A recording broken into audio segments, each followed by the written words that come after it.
Hi, everyone. Welcome back to another episode of Ask the Email Expert brought to you by Mailbird. And I'm here with a fabulous and amazing email expert, Kabrina, and she's here to share her wisdom on her personal email productivity, what you need to know about building a quality lead magnet for a substantial lead list, and the future of email marketing for 2022. Hi, Kabrina. Thank you so much for joining us. Hi, and thanks for having me. I'm excited to talk about all of this. Okay, Brie, so let's jump into it. The first question that I always ask my experts is, what's your relationship with your inbox like? And what are some personal inbox productivity tips that you use to make it through your day? Yeah, so I am a big believer in keeping as close to inbox zero as possible. One, because you don't want to look at your inbox and see that there's 50,000 emails there because it just clutters your brain and makes it to where you spend way too much time there instead of doing things in your business that actually move your business forward. But it also makes it to where you fall behind on certain things, like if clients are coming to you and things like that. So the first thing that we did is we actually created workflows. So if somebody changes their password for a social media platform that we're managing or anything like that, they actually go through a form on our website that would update that for us in the system versus them trying to email us and tell us that something has gone wrong, because it happens more than you think with different aspects of that. So that would be the first thing, is creating workflows for your clients of things that they're constantly emailing you for. Figure out what those things are, and then make sure that you're creating some kind of process to eradicate the emails altogether. The second thing is having other people go through your inbox. So my VA will actually go through my inbox, and if there's spam or things that we don't need, she'll unsubscribe from them, or they will go ahead and put them into a folder for me. So if it's something that's interesting, like if I'm following a certain influencer and I'm getting emails from them to see what strategies they're using, for example, those will all go into a folder. And then when I have the time set aside to go look at those, I will go and look at those versus me having to push those over, because it seems like a very minuscule thing. But when you're following 10 or 15 different people to see their strategies, it can be a lot of emails, especially if they're in the middle of a launch. Very, very true. And what are some tools or apps that you use for your workflows, if you don't mind sharing? Yeah, of course. So I specifically used Dubsado for a lot of our client workflows. And then as far as the email side, there's not as many that work super well. So those are a little bit more manual, but I've trained my VA on how to do that so that they're quickly just going through and being able to say, okay, here's all the things we need to delete. And then the other thing that I've actually taught them to do, because they had a lot of emails as well, is to take everything that you want to unsubscribe from and put it in an unsubscribe folder.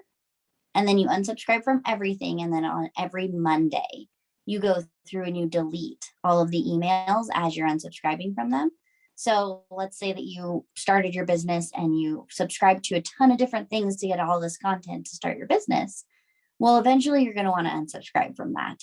So that's the best way to do it in a systematic way, to where you're not like, oh, I did unsubscribe from this, or oh, I didn't do this, because you might be on several different lists within the same person's email.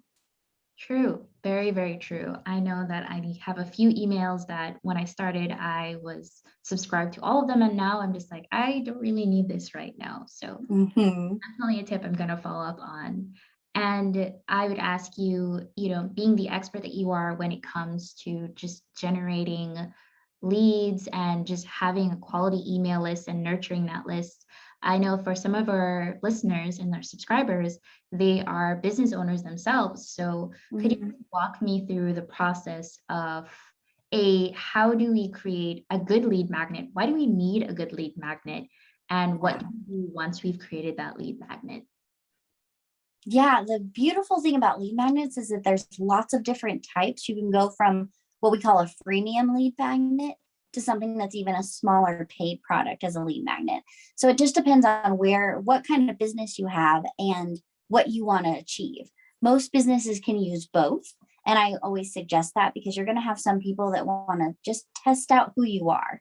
The whole point of a lead magnet is for us to see what kind of content are you putting out there, and is it quality content that we actually need, as if you're a B2B, as a business owner, I want to see if I jive with the person before I'm buying a bigger high ticket offer from them.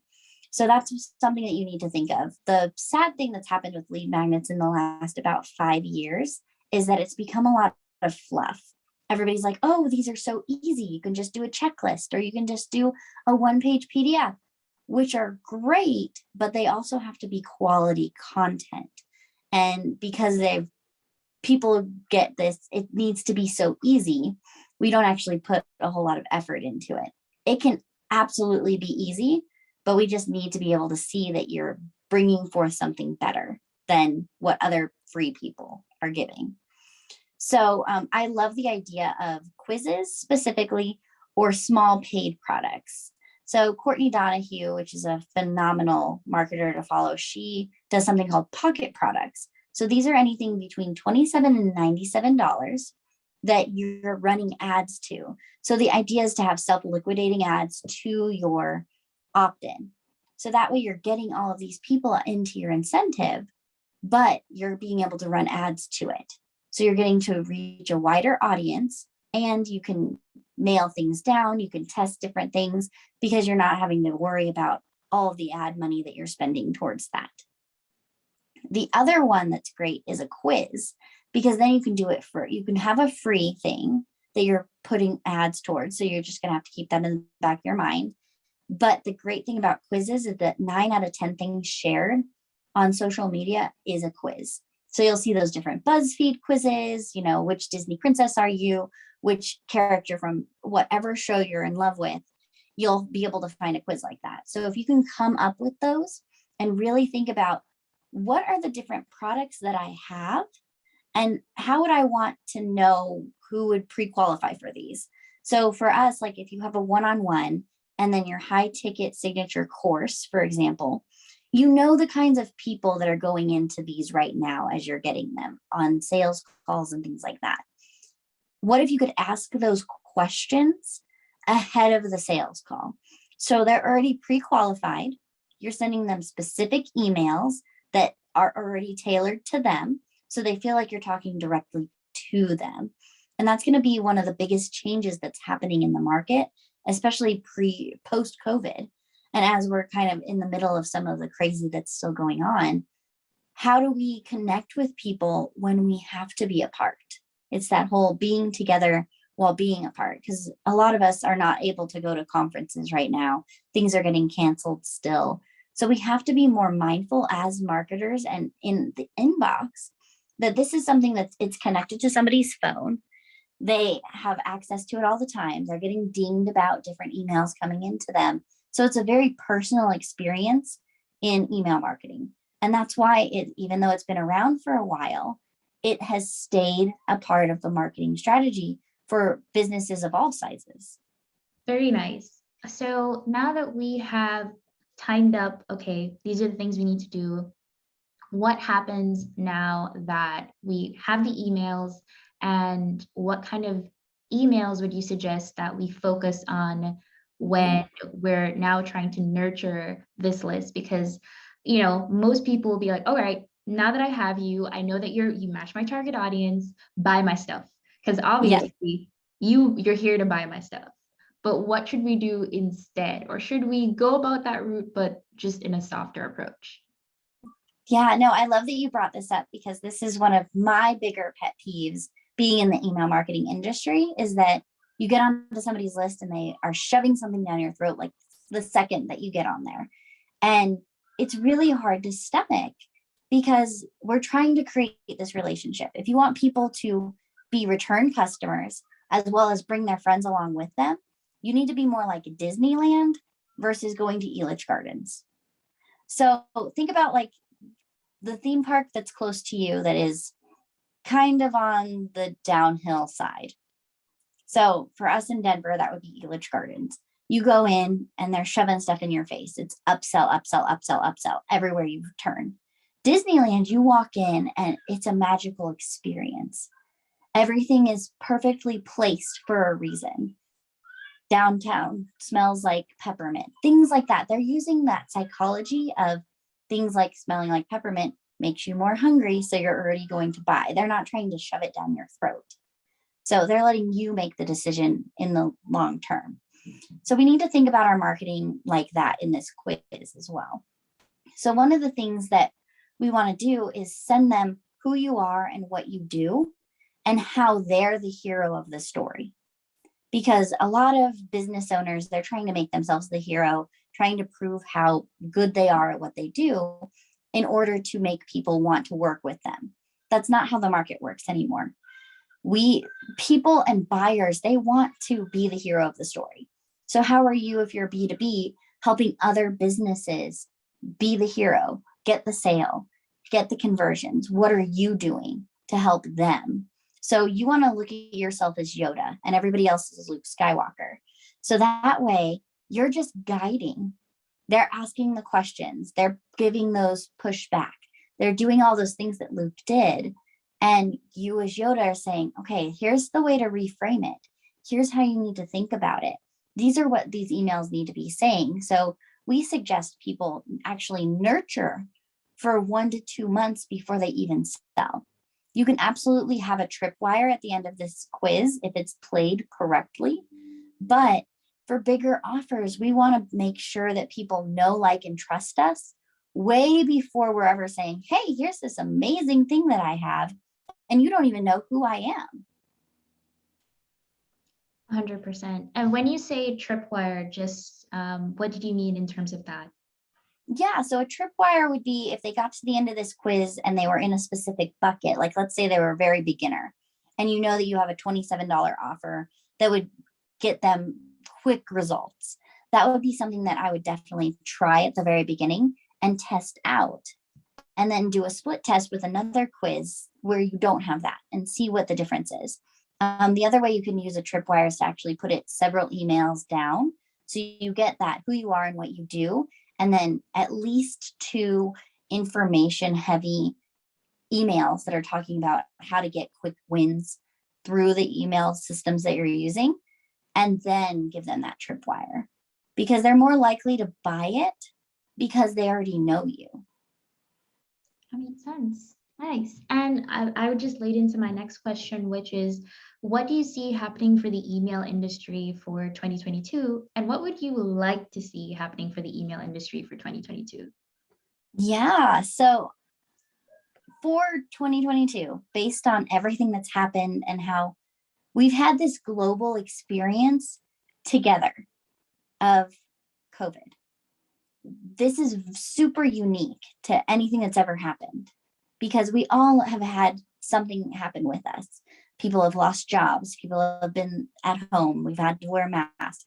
All of these things that we can collectively use as metaphors, as similes, as things within our marketing that people can connect to. There's no question here of, oh, does this work for this market or anything like that? Because we've all had this experience, which is a beautiful thing. It actually makes it a lot easier to write to people because we're on the same playing field now. We're not saying that everybody's at a different place like we used to. So really the thing is going to be having that connection with people and keeping it without being over salesy in those emails. So what most people complain about in the email industry is the fact that it's too salesy and that they get too much stuff that they don't want. So if you're using a quiz, you can cater specifically to these people, being more mindful of when people click a button, they click a link, you can tag them and make sure that you're sending them that kind of information versus the things that they never click on. So being more granular, more specific, not trying to bucket everybody into one thing to make it simpler. And then one of the things that I'd love to see moving forward is really people using email as a main strategy. Because with social media and all those things, many of the business owners that I know are like, oh, I'll just put it on Facebook. I'll just put it on Instagram. Oh, I don't even need a website, which is great and fine until something happens. And with the way that the world looks and, things like TikTok and the political pieces that are going in with that, we don't know as marketers where things are going to be. So if you don't have these people's information, you could lose everything. And I've seen some people lose everything when they've lost their Instagram account for unknown reasons because they can pull it at any time. So just being very mindful of that and saying, hey, instead of saying social is my main thing that I work with, and then I just email people once a week or once a month, whenever I get around to it, saying, this is my marketing pie, and social is half of that based on whatever platforms I use, and I divvy that half out. But then email is the other half, and that needs to be the main spoke of the wheel when it comes to how am I actually getting in front of my audience so that they're seeing me that 7 times that they need to in order to buy from me. I agree 100%. I mean, email is so important. Anything can happen with your social media account. There's a lot going on, but once you have someone's email and even their first name, there's so much you can do with it because that's a personal channel that's directly between you and the person who you're sending that email to. For a fact. Yeah, absolutely. Nice. All right. So, do you have any last comments for her audience before we wrap up on this episode? Yeah, I mean, really just putting some of the fun back into email and putting it back into marketing. That's the reason that I got into marketing in the first place, was because it was the most fun piece of business that was available. So we have a lot of opportunity to make this something different and come at it from a different perspective and say things in a way that really resonate with people and get that mic drop effect without having to be pushy and salesy and be like the scam people that call you all day long. So think about what you don't want to be, and then think about what would be the most absolute best scenario. And then just keep working towards that until one day you look back and you're like, oh, hey, I made it. Nice. I love that. I love that advice for sure. Marketing, email, it can be fun. It can even be sexy, regardless of what your industry is. And it's all about, as you said, like think about what you don't want and think about what you do want and just try and put that together with your brand. 100%. Well, thank you so much, Kabrina, for joining us for this episode. I really appreciate you taking the time. And if you guys want to learn more about her, be sure to check in the description below where you can find her on social, her website, and any other things that she'd love to share with you.